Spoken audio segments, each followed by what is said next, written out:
Live stream audio check. 1, 2, 3, 4.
Good afternoon, ladies and gentlemen and others. Thank you for coming to this afternoon's meeting of the North Somerset Council Cabinet.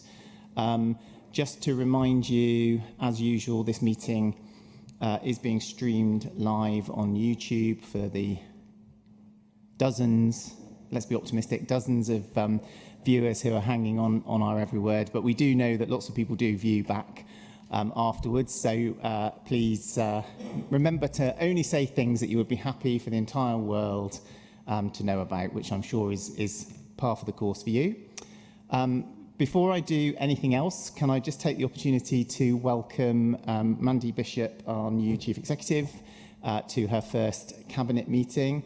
I think, what has it been? Has it 4 weeks now? 4 weeks. So 4 weeks in the job, so already at the old hand level, I think, in local government terms. It's really good to have you here. And it'll be good to get some feedback afterwards on how we run our Cabinet meetings, because you can always learn and develop.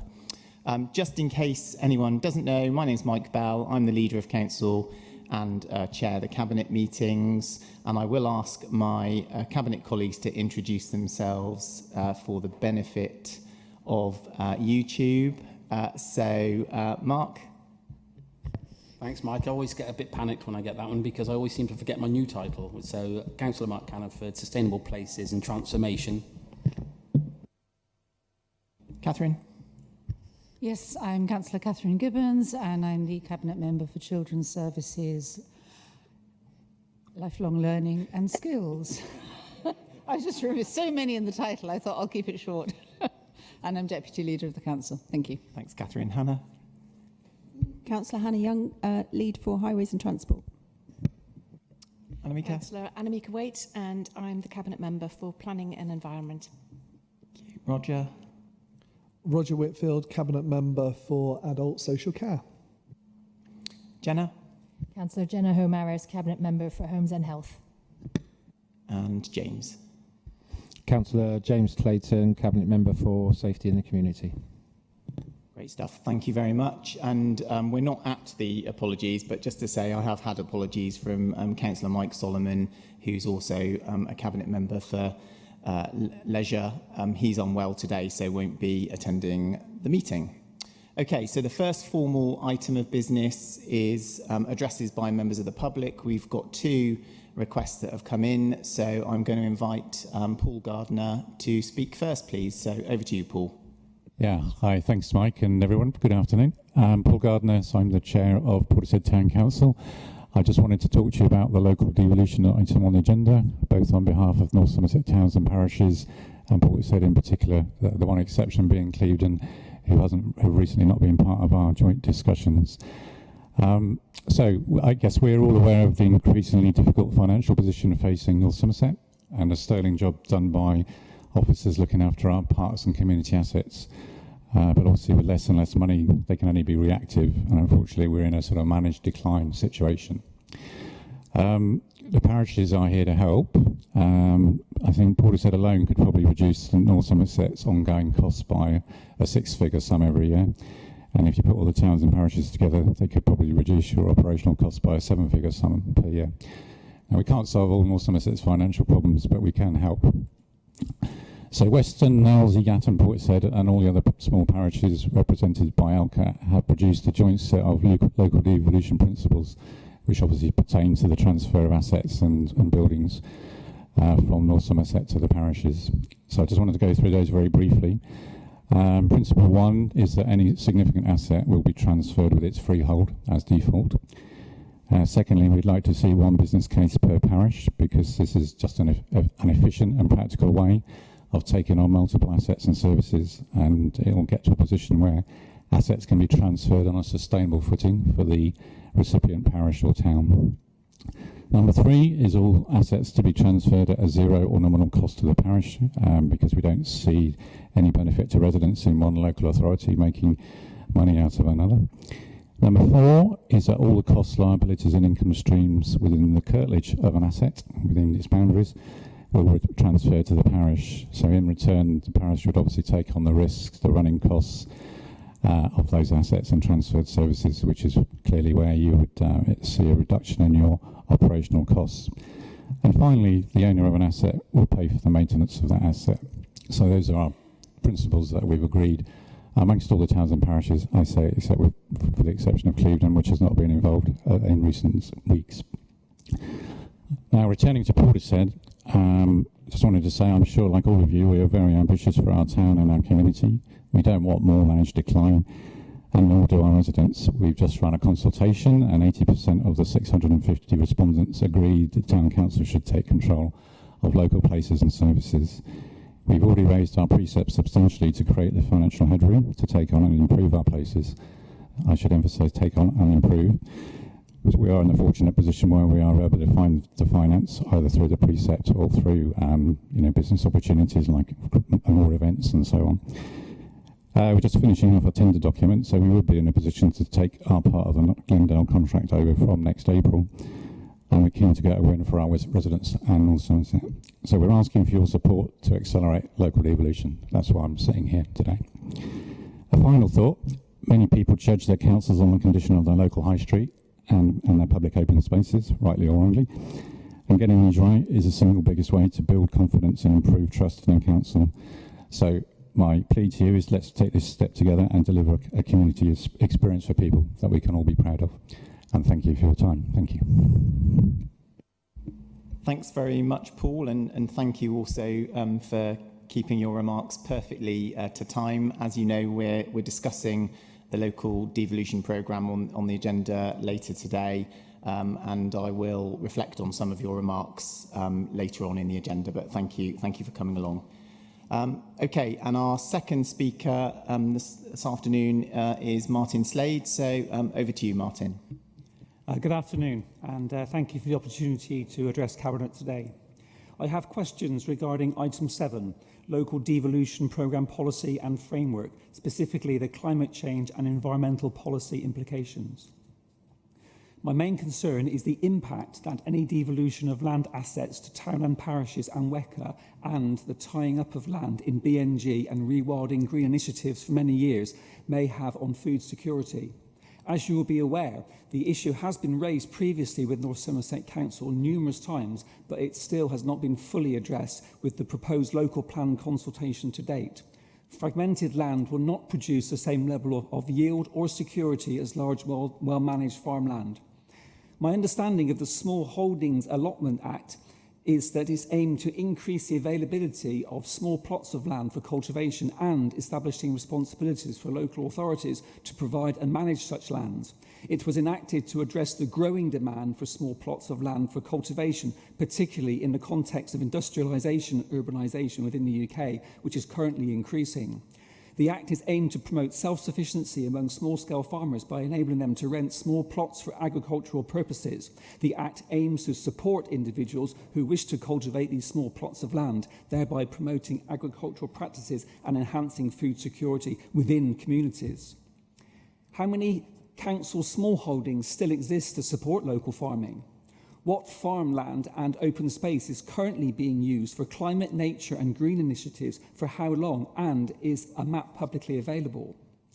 What was this land previously used for during the last 20 years or so, and how much more land is planned for initiatives? For example, how has the rewilding of this 40 hectares of open space and planting of 50,000 trees impacted farming and food security both regionally and nationally over this period?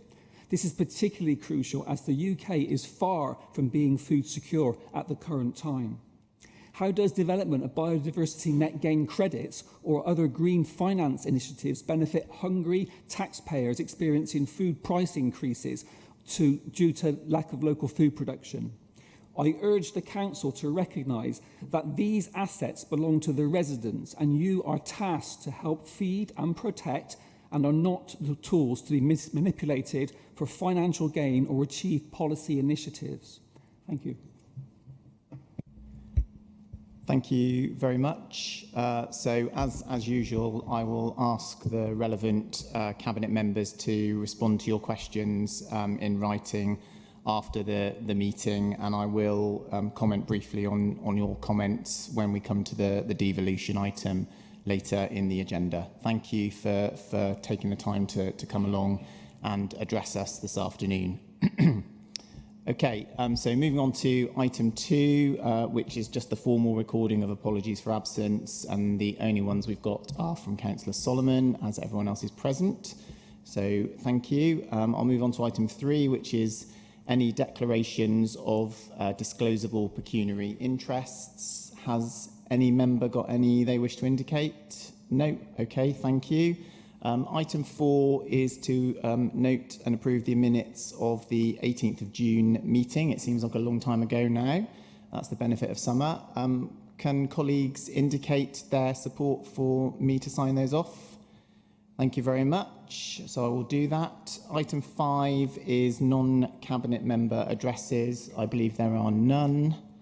Item 6 is the forward plan for the 3rd of September, which is for noting, unless there are any comments on that. I can't see any. No? Okay, thank you. So item 7 then is the local devolution programme policy and framework. So what I'm going to do is I will just introduce the recommendations for this report and then just comment briefly on some of the points raised by the public speakers. So, as colleagues will know, North Somerset Council's local devolution programme sets out a structured approach to transferring some assets and services such as parks, play areas, community halls and so on to town and parish councils or other community groups. The aim of this programme is to empower local communities, reduce costs and maintain services amidst the financial pressures that local government, whether at parish or unitary level, are experiencing. I'm really grateful to our parish and town councils, particularly for their constructive engagement in this process so far and for their support in moving forward with this programme. I would absolutely recognise the challenge that Paul Gardner presented on behalf of some of our town councils about the pace of this programme. I think we recognise, and certainly officers at North Somerset recognise, that our ambition and the reality of being able to deliver it had a bit of a mismatch. I think we are now in a place where we're getting on track to firmly drive that forward at the pace that we would like to see. And I really appreciate, as I say, the work that towns and parishes have done to work with us on that. The policy and framework that's set out in the report is subject to still further constructive engagement with town and parish councils, including some good feedback coordinated by Paul on behalf of Portishead and other town councils. I will be, in line with the recommendations, reviewing that feedback and will make further changes to the framework before it is finalised absolutely our ambition is to get to a position where we've got a framework and a policy approach for this devolution programme which everyone feels they can stand behind and understand. I just want to finish by saying, this is very much a passion project for me. I think not only does local devolution mean better value for money and greater protections for services that would otherwise be at risk, the point that Paul made about managed decline, but I think it's also the right thing to do in principle to give control and influence over those very local services to the communities who most use them and critically most often pay for them. So I think it's right in principle and it's right given the financial challenges that we face as a council. Mr Slade made Martin made a couple of references to food security. That's obviously an important part of the mix. I know there's been dialogue about that in the context of the local plan, and as I say, I will make sure that you get further information provided to you on that. In the context of the local devolution programme, the ambition is to devolve assets, services, and in some cases land where it makes sense to do so. That's not about disrupting existing uses, very much about adding to them and protecting and preserving some of those existing uses, particularly where you referred to allotments. The vast majority of allotments, almost all of them in fact, across North Somerset are already managed by town and parish councils. Many of them are owned by town and parish councils. It's long been the policy of North Somerset to transfer ownership of new allotments to towns and parishes as well, and we're really looking to supplement that and make sure that that control and influence is there for local communities, which is the best place for them. So I'm happy to move the recommendations. I'll ask for a seconder. Thank you, Mark. And if there are any questions or comments from colleagues, just to say we have got some members online as well, so obviously do indicate on Teams if you wish to come in. So the first comment is Councillor Whitfield. Roger.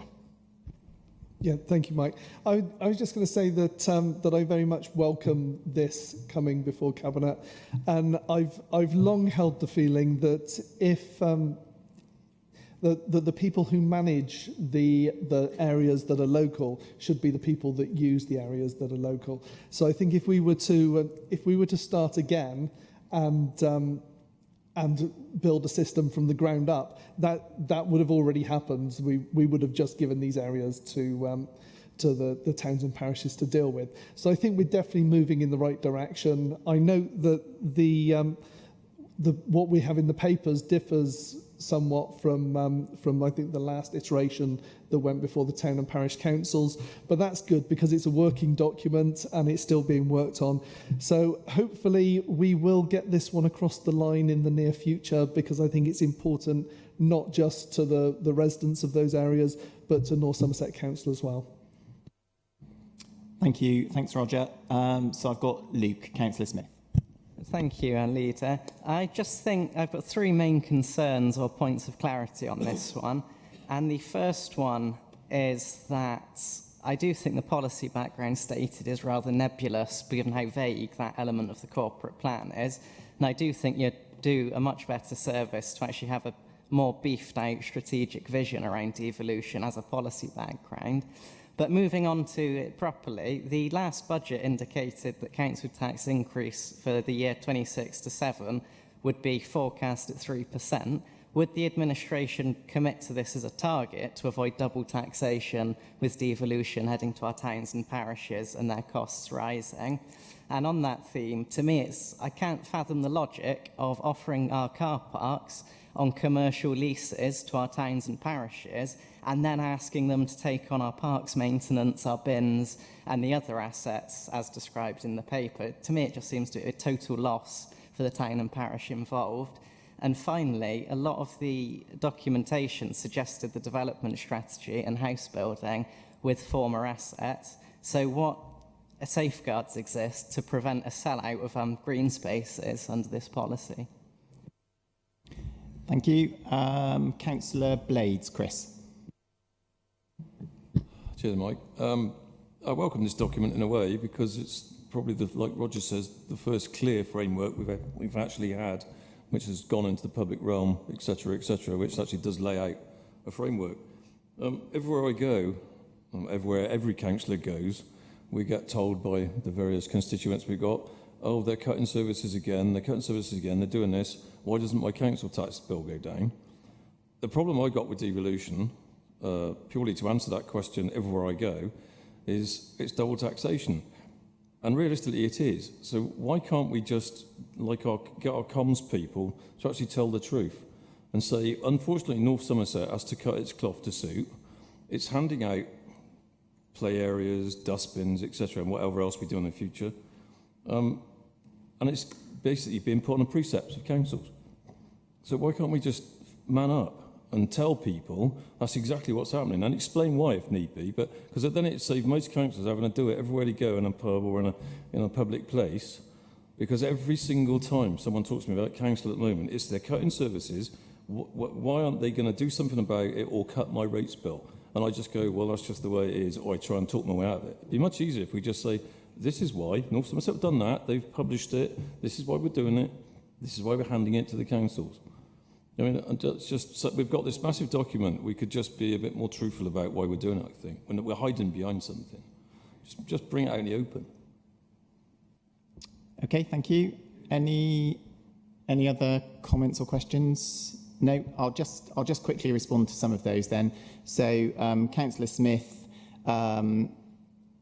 slightly bizarrely in the discussion on the devolution policy and framework, you'd like a commitment on future council tax rises. I mean, I'm tempted to say good luck with that. But you know, what I would say is that council tax rises are principally determined by government policy, aren't they? Government policy says that the maximum that we can increase council tax currently in 26-27 is by 3%, and with flexibility of a further 2% for social care precept. We've been given no indication that that's going to change, so that's why that's reflected in our MTFP. If the government somehow changes the rules of the game, then clearly we will reflect on that. But that's the only commitment that you're going to get out of me around council tax. I think, you know, your arguments about car parking, I understand where you're coming from, but actually it's perfectly logical for North Somerset Council to seek to try and balance decisions around devolution to reflect our own financial position. And just as I would expect towns and parish councils to do that, you know, we're trying to deliver the best value we can for the community, including protecting our own financial positions. And that's been part of the conversation that we've had to have around car parking. And then lastly, just on your point, Councillor Blades, about double taxation and honesty. Well, two things really. Firstly, absolutely there will be no double taxation. People will not be paying twice for the same thing. The same, you know, the cost of the bin emptying will either be paid for by North Somerset's council tax, or it will be paid by a town and parish council. You won't pay twice for exactly the same thing, so there will be no double taxation. And I think if any honesty is required, it's the honesty about the financial challenges facing local government across the whole country as a result of 15 years of austerity and budget cuts. I'm really sorry that the reality is we are having to charge more and deliver less services, but that is the reality of the position we face. If the cost and demand of providing core services, particularly around social care, keeps going up, and the money coming in needs to also keep going up, you know, you've got your own answer, haven't you? So I do think there is a requirement for honesty, and the honesty that's needed is that the system of local government funding is broken in this country and needs to be sorted out. But that's not about our devolution programme, which is very much about maximising good value, maximising local control, and hopefully avoiding the need for us to have a managed decline, but instead investing and improving our communities. And I think that's something that most town and parish councils are absolutely up for. And I hope that you will use your position of influence as chair of Clevedon Town Council to promote that kind of spirit as well. Okay. Would colleagues please like to indicate their support or otherwise for the recommendations in the paper? And just to reiterate, this is subject to further refinement in discussion with towns and parishes. Yep, thank you. That's carried. So I shall move on to the next item. So we've got item 8, which is the corporate peer review update. So colleagues will remember that we had a local government association-led peer review, and we had a progress review visit earlier in the year. The review found, as the report indicates, that strong progress on governance, leadership and transformation has continued to be made. There were no new recommendations issued, but they did identify the need to continue our improvement journey around community engagement, devolution positioning and financial sustainability. And those are matters which we're talking about today and at Council next week. There is a revised action plan linked to the report, which focuses particularly on embedding the community strategy and further strengthening our governance and corporate plan. And I'm pleased to note that most of the actions are on track with new priorities around communications, member development and social value in procurement. So I'm happy to move the recommendations and ask for a seconder to that, please. Thank you, Catherine. Any questions or comments on the corporate peer review report? Nope. Okay. In which case, can colleagues please indicate their support for the recommendations? Thank you very much. Okay, I'll move on to item 9. Sorry, it's me again, and then you can have a break. Item 9 is budget monitoring. So the month 3 budget monitor for the first quarter. So this obviously reports our usual report on the financial forecasts and financial performance during the first quarter of the year. You'll note that the report says that our forecast of the costs of providing services will exceed the available budget by 4.5 million. That's against an overall revenue budget of £245 million. These pressures are being driven, as has been consistent for a number of years, mainly by rising costs in adults and children's social care, but also some shortfalls in income from recycling and building control particularly. It's worth noting that this net position masks higher demand and cost pressures in reality, as we have already identified some additional measures and windfalls of around 6.9 million to help reduce the overall gap. But it's important to underline that those big structural pressures very much remain. In addition to this, the report is also in the context of the significant medium-term funding pressures that we're experiencing, and we know that we've got a gap of 12 million for future years. The report sets out considerable detail about the challenges in children's and adult services in particular, and I would encourage members to read those and understand the position more clearly. Our immediate actions on this situation include driving in-year savings targets and the rapid scaling up of our transformation and change programmes to reduce costs, increase productivity and streamline services. Directors will be implementing vacancy management controls to reduce staffing costs, as well as action to reduce discretionary spending, strengthen income, review contracts and cut project-related spending. I want to emphasise that Cabinet members don't underestimate how difficult this is, and I want to thank all staff for their continued work to support the changes required. But we also do need to be clear that we do have a responsibility together to rise to the challenge, deliver and make sure that we get the budget into balance. We sort of alluded to it earlier, but the report also highlights the government's fair funding review and its implications for North Somerset. The review is being presented as fairer funding, and indeed it's called that, but in reality it does risk stripping millions of pounds away from councils like ours. Their proposals assume an average council tax level that's well above what we currently raise locally, which together with the changes to the funding formula mean that we could stand to lose as much as £17.4 million from our budget. So that's nearly 20% of our current funding from government. That's not fair funding, that's austerity in disguise. The impact of that would be devastating. Fewer resources mean fewer services, deeper cuts, and a weaker safety net for the most vulnerable in our community. We are being asked to do more with less, punished for circumstances beyond our control. The government have said they might phase in the pain over a few years, but that doesn't make it any less painful. So we do need change that works for all councils, not a system that redistributes inequality. We need a funding model that protects communities, supports stability, and gives councils the tools that we need to deliver for our areas.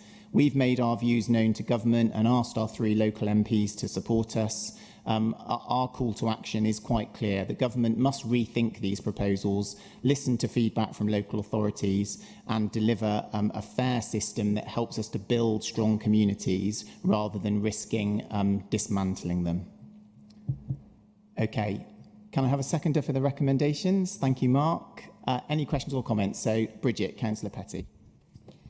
I just wanted to thank you, Mike. I think that what you said was wholly appropriate and wholly pertinent.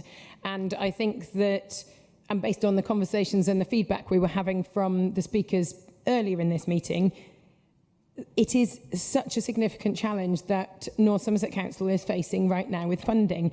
And often our residents are asking us why we aren't delivering more. And I think that based on what you've just articulated, now is the time. I'm glad that you're lobbying our current MPs, and we should continue to do that.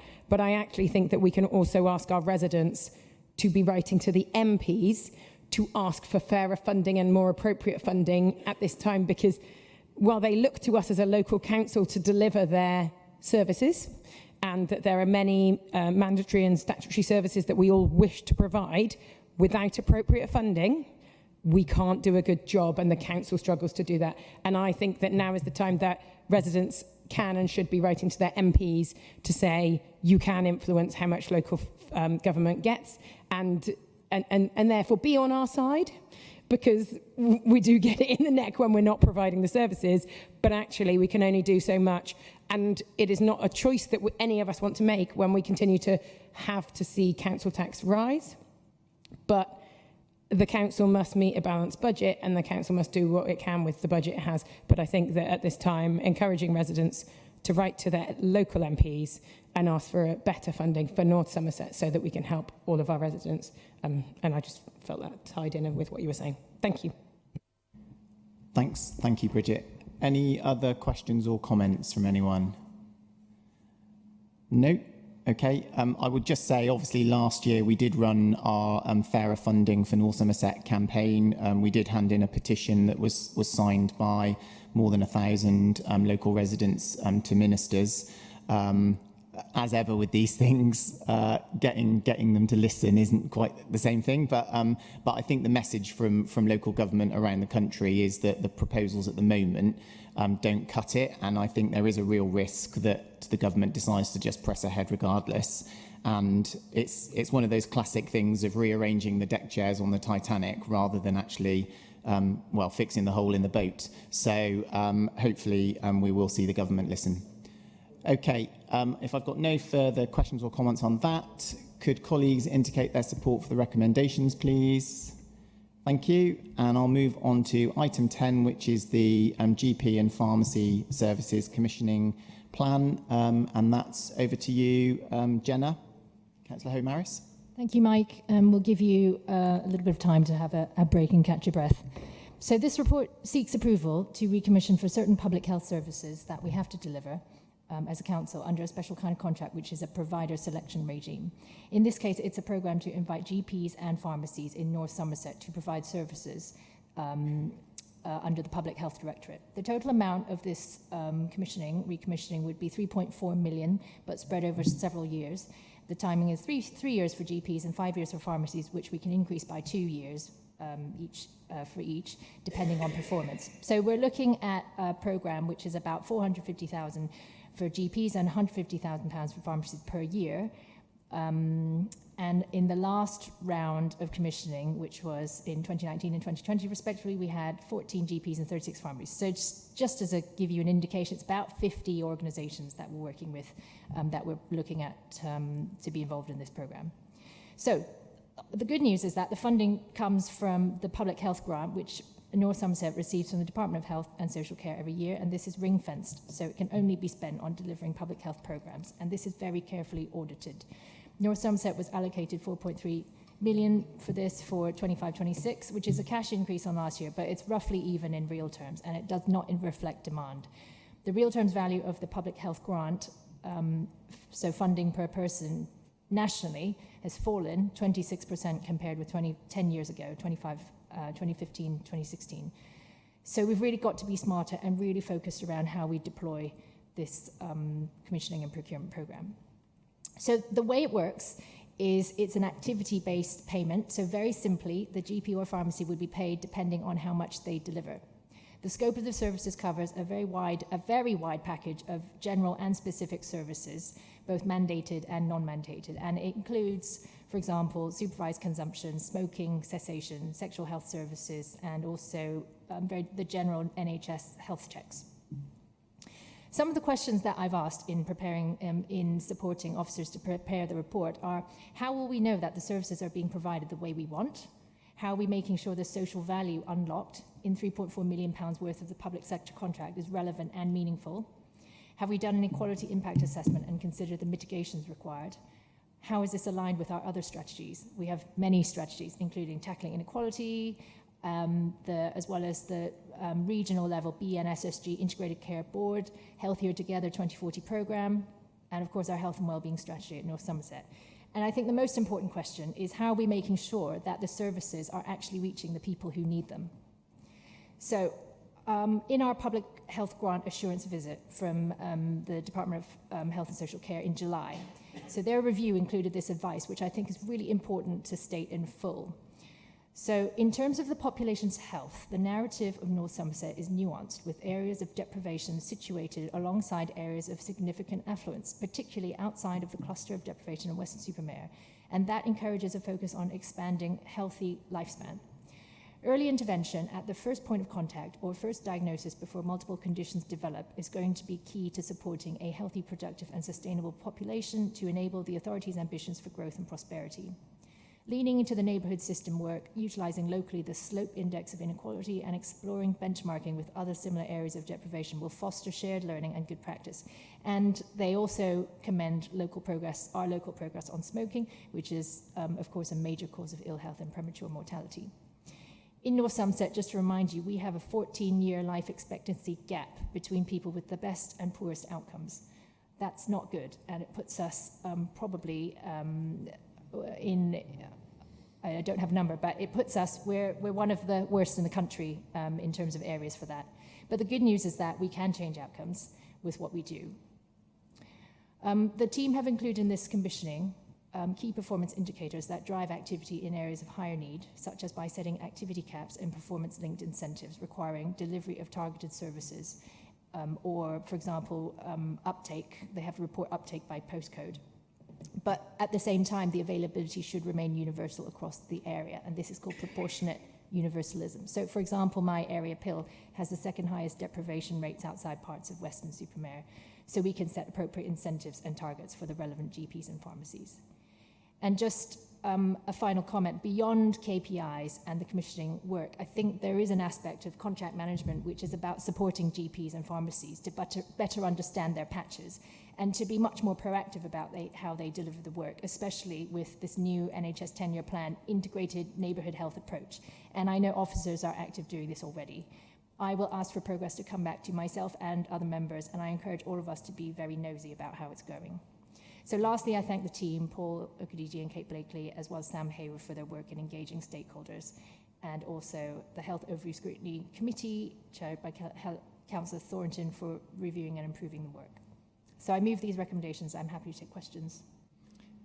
Thank you, Jenna. Can I have a seconder for the recommendations, please? Thank you, Roger. Any questions or comments from anyone? Yep, Councillor Petty, Bridget. Thank you, Councillor Homaris, because I think that was a really helpful kind of highlighting of the different pros and cons of what was, well, kind of pros of the approach that's being taken, but also the challenges that we face with this health inequality gap that North Somerset has, because it is something that has really motivated me over the years as being a councillor, that recognition that we have this gap across our area.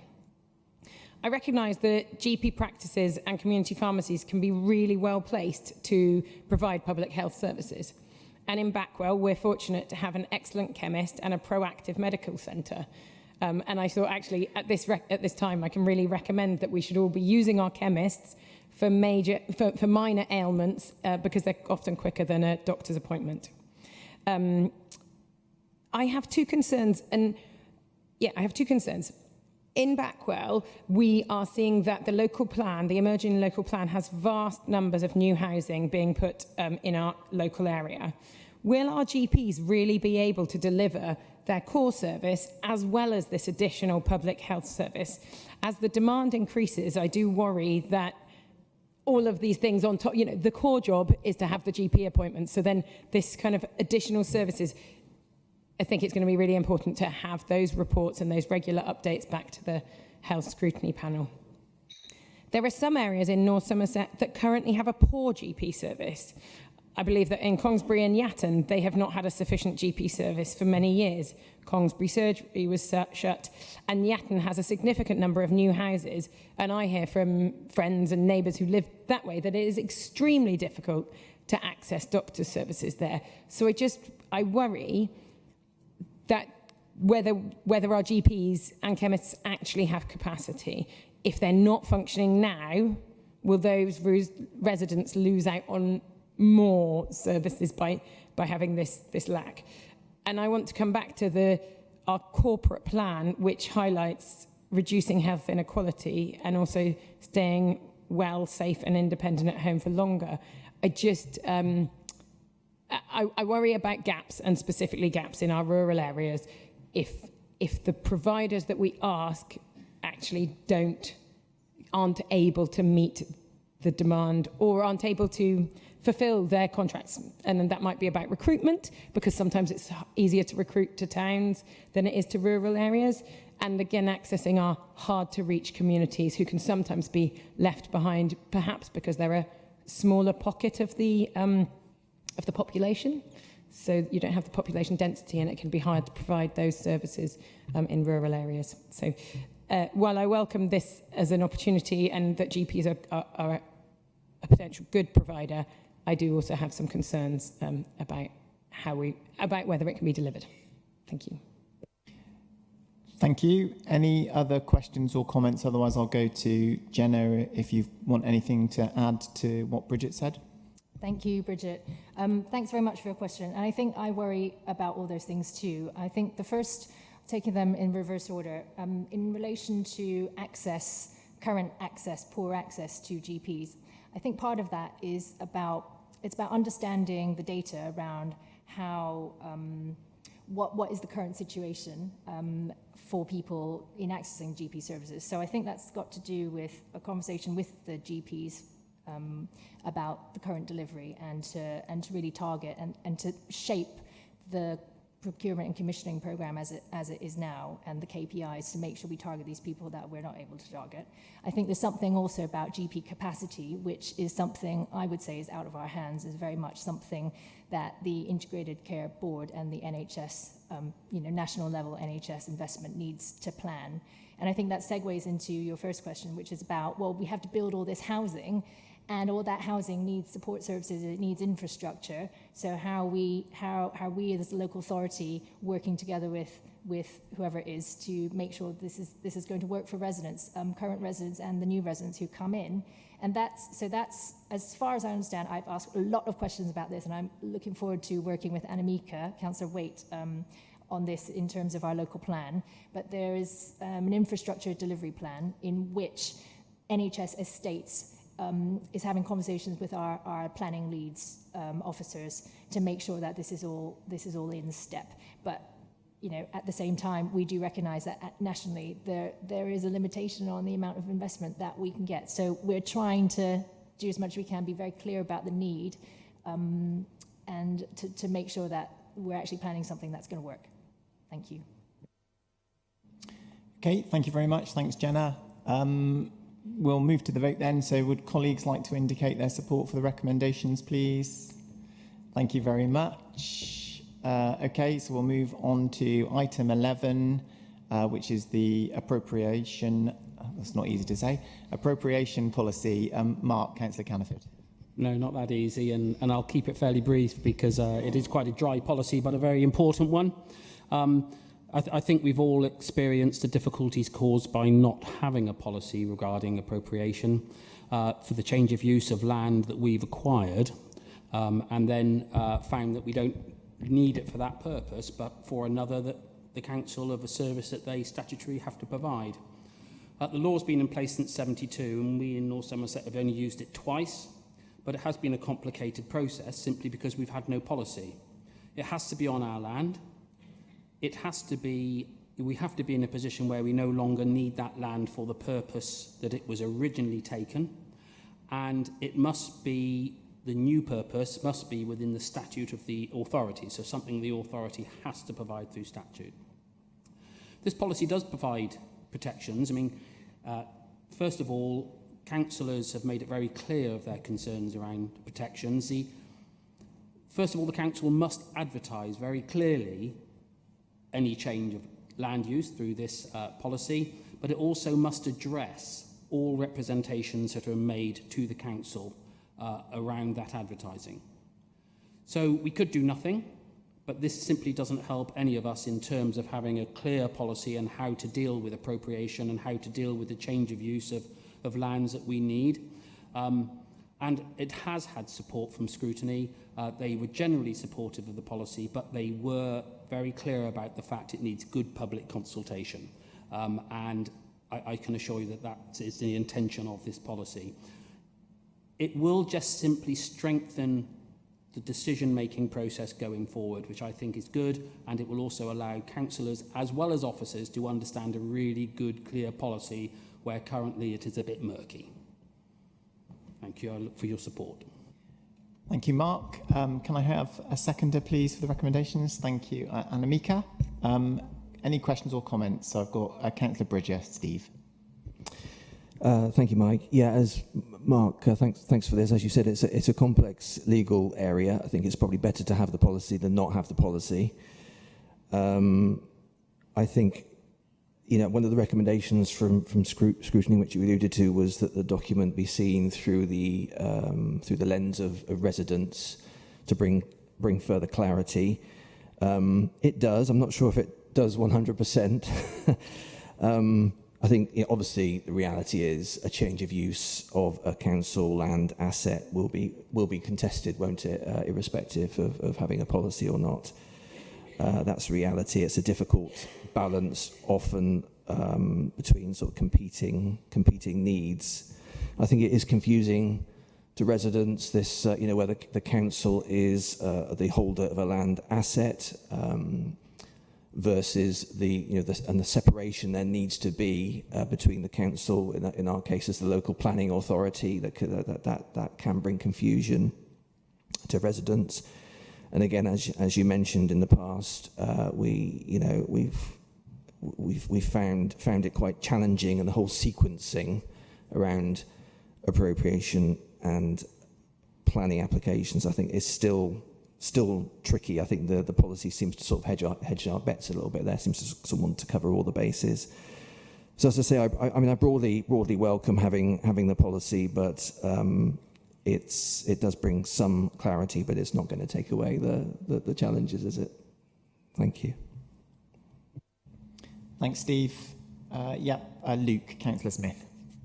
Thank you. I'll keep this one quick. I just thought that under the open space land clauses, I can't see anything that suggests an obligation to offset any biodiversity loss or net gain. So I just sort of clarify, would this council, under good policy, seek to try to preserve biodiversity, even if it's outside the scope of this narrow policy? Okay, any other questions or comments? No, I'll come to you, Mark. Do you want to respond to any of that? Yeah, thank you. Yeah, just quickly. Of course, the concerns around space, the change of use must be changing from its current need. So if it has been acquired for a reason, for whatever that reason, will be changing from that need. It won't be just land that, you know, has no need, because we wouldn't have to use appropriation in that case. So that's the first. Also, I think we're all aware that it's been used as a blocker because it's a grey area and not a clear policy. And I think a clear policy helps councillors understand what they can do and what they can't do. As I said at the beginning, it is really dry. It's a legal document. It's tough to use that. And Luke, planning policy protects those things. Under planning policy, if anything is going to be changed, planning policy will make sure biodiversity is met. So that's not something that has to be in this document, but it is certainly something that will be addressed at the right place. Okay, thank you very much. Colleagues happy to indicate their support for the recommendations, please? Thank you, James. You're very enthusiastic there. Very high hand. Good. Okay, item 12 is the SIPFA financial resilience review. So we had an independent review by SIPFA, which is the Chartered Institute of Public Finance and Accountancy, to assess North Somerset's financial sustainability. The report, it sets out in some considerable detail what they found and some recommendations.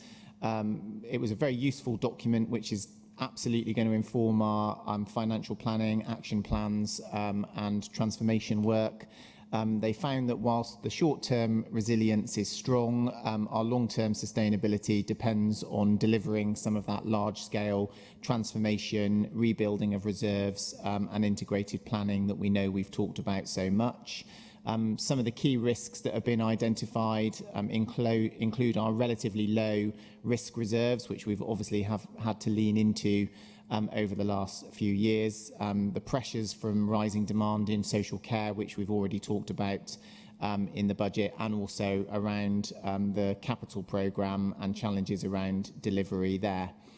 The action plan prioritises delivering savings, replenishing reserves and aligning capital investment with our revenue priorities and helping us to strengthen some of our core governance, all very reasonable and sensible suggestions, and we'll be delivering ongoing monitoring of this both through the audit committee, through Cabinet and the corporate leadership team, and as part of our wider change programme. So I'm happy to move the recommendations and ask for a seconder. Thank you, Mark. Are there any questions or comments on the review report? Nope. Okay, thank you. Can colleagues indicate their support then, please, for the recommendations? Thank you. And I'll move on to item 13, which is the report on corporate services and section 151 restructure. So this very much flows from the work that we've been doing both on the medium-term financial plan and on the SIPFA review. So this report proposes restructuring the senior leadership to strengthen transformation and change management capacity and further strengthen our financial governance. So the report sets out that the corporate services director role, when we recruit to fill the vacancy being created by Amy Webb's departure, will be refocused on cross-council transformation with section 151 responsibilities, so those direct budget responsibilities, moving to a new assistant director for finance and data insight. This change is very much about delivering on those SIPFA recommendations and helping to make sure that we've got the right strategic focus on transformation and change and on our long-term financial resilience. So I'm happy to move the recommendation and ask for a seconder on that. Thank you, Roger. Any questions or comments on that item, please? Nope. Okay. Again, if Cabinet colleagues could indicate their support for the recommendations, please. Thank you. And I'll move on to item 14, which is oral reports from Cabinet members. Are there any oral updates that any colleagues wish to make today? No? Okay, thank you. And last but not least, item 15 is urgent business, which I believe there is none. So in which case, at 3:24, I can close the meeting. Thank you very much for your attendance.